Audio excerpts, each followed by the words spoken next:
Okay, so I'm going to read you guys a poem that will be in my fourth poetry collection. This is the longest poem I have ever written as an adult at 1,354 words. It's called A Letter to the One I Love. You tell me that you don't want me, but I know that that's baloney. You talk to me longer than anyone and never fail to answer the phone. You say that you want someone different, someone more your speed, and I know that you think you're hard to read, but I think I'm everything you need. The reason we haven't found other people is because it's impossible to replace the way that we feel when we look at each other's face. We mean more to each other than we care to admit, and I know that when you say you don't like me, you're full of shit. Sure, we've been broken up far longer than we were together, but I think we both know that this time could be better. So why are you in denial when you know how much I make you smile? We could be everything to each other. Frankly, we already are, but you claim that we won't get that far, and things are fine just as they are. Again, I'm not afraid to call you on your shit. You know that you like me, even if it's only been for a bit.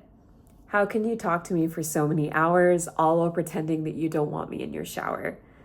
You say that I'm smarter than most other girls, yet you treat me like I'm stupid. Your best friend calls and you ignore because you prefer what I have in store. If you ignore the guys to hear my voice, don't act like it isn't a deliberate choice. I'm not exaggerating when I say you always answer when I call. Working out, walking dogs with your mom at the park, you know that we still have a spark. And at the park is the biggest tell because that's where you look for someone to put under your spell. Or so you say anyway, since any trial only lasts for a while. Suddenly, you want to move to the Beehive State. You say that you've always wanted to visit, but when we were together and I came here, you had no interest. You didn't think it was great. I know that you miss me, especially when you say that you want to see me ASAP. On a shared vacation here or there, I know that you would love me anywhere. You eat my depression dinner that I taught you how to make, and I know that we've just taken a long break. When I accused you of lying, what did you do? You used qualifiers, and as a data person, I see the signals in the noise. I understand the numbers. Maybe and pretty much mean yes, not no. You're just trying not to show how much I really know. You know that our love is a high-resolution render, so why do you act like it's a fender bender? You know that you love me, you goofball and you jerk, so why can't you acknowledge that it's going to work?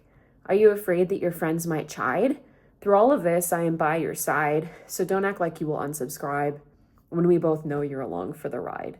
Stop cowering under your pride when you know you haven't tried and you answer me even when your brain is fried. Months ago, I said that I like you, but in a wavering voice, you said you wanted nothing to change, so I agreed with you, and you responded quickly with a good. Yet I know what was under your hood, and nothing changed. That conversation was never again mentioned, but I felt its echoes when you called me crying, saying that you felt the same. And what exactly do you feel the same about, if not that you love me? Sure, that's not what I said, but you're a smart person too, and you knew what I meant. Otherwise, why wouldn't you touch me? Oh, right, because the mirage couldn't withstand it. You know that you love me, damn it. You know that you love me as more than just a sibling, yet you keep fiddling. I knew from the moment at the grocery store before I even knew you existed. I remember the day, I remember the prompting, and I remember the match and everything that came after. You said you didn't want me before, but now your actions are banging on my front door.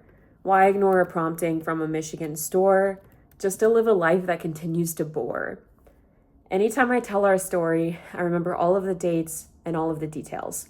They are not insignificant, so why do we act like they are? I want you as you are. You can accept me as I am. There are no coincidences. God wills everything in this life. My relative refuses to erase your address from her phone. Something in her knows that there is more left in this prose. So I will wait and see if you decide to choose me. You say that your dog misses me, and we chat the same as we did long ago, when things were different and things were better, and you could admit that you loved me. We share a favorite spot for ramen across the street, a ghost of our first date we both repeat. I tell you that you are my most supportive person, and we talk more than I do with anyone else. And you are honored, you said so yourself.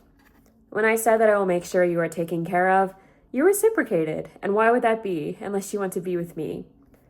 So I keep up the act. All you have to do is ask, and all these years can be moved past. We can make it work, but you need to emerge from the murk and really put in the work, starting with transparency.